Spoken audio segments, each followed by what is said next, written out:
I shoot people. I don't care about who they think they are, who we think they are, who they think we should think they are, who we think they should think they are, or who we think they think we should think they are. None of it matters. What matters to me are the life lived, the moments between the moments, the glimmers of truth when the guard is down. What matters are the life presented, the tension between the comedic and the tragic, and ultimately cracking open the facade that hides the truth.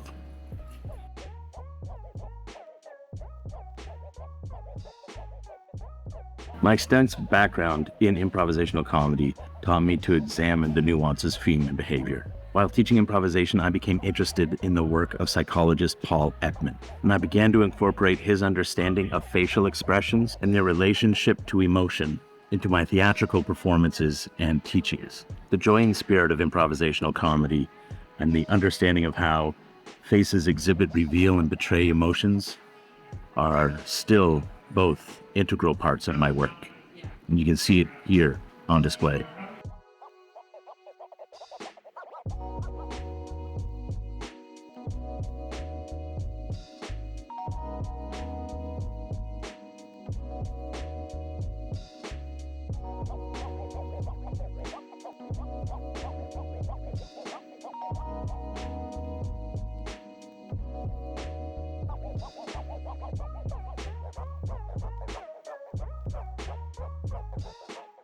Everything up to this point in the video is my official artist statement. It's on the wall there. It took me a long time to get to. An artist statement is exactly what it sounds like. It's a statement by the artist about their art. It sounds a lot simpler than it actually is. I worked on those paragraphs for an entire week. I read a lot of blog posts, did a lot of research, and I came to the conclusion that there are two ways to do this. One, kind of really pretentious and self-aggrandizing and self-indulgent. And two, just kind of boring and not really that interesting, not really telling people much about your work. I'm neither of those things.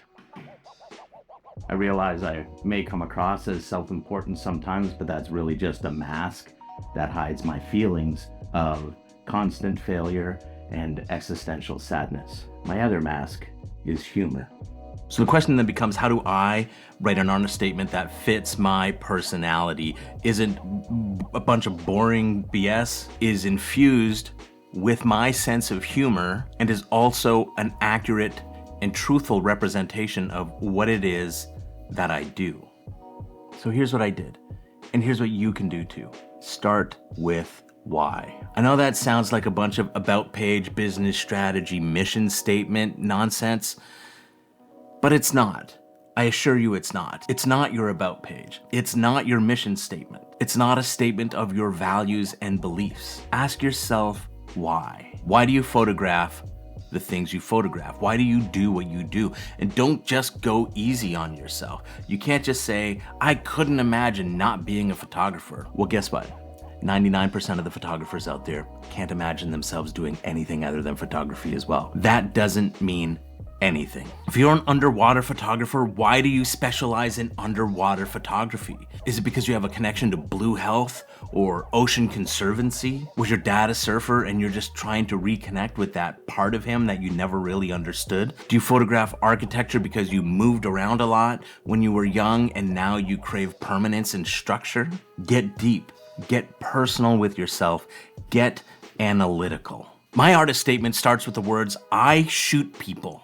I've always found it odd that the world of photography has a lot of terminology that comes from the world of conflict, war, and oppression. I shoot people. Those three words set the tone for the rest of the statement. It's not my job to flatter my subjects. In the work that I do as a commercial photographer, that's part of my job. My job is to make people look good when I'm a commercial photographer. As an artist, I don't care about flattering people. That's not my job.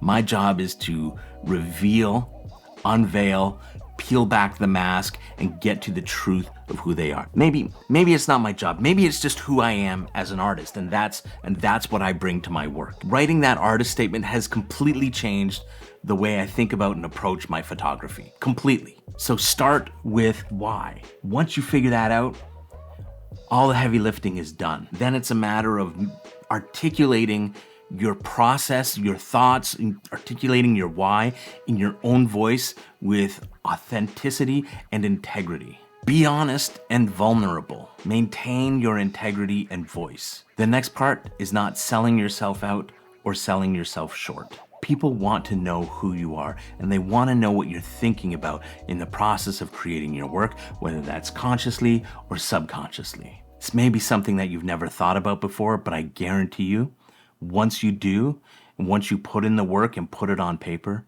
it will completely change the way that you understand and approach your work. Thanks for watching this video. Hit like if you found it useful, and hit subscribe to stay tuned for more videos. Thanks a lot. Go make some art.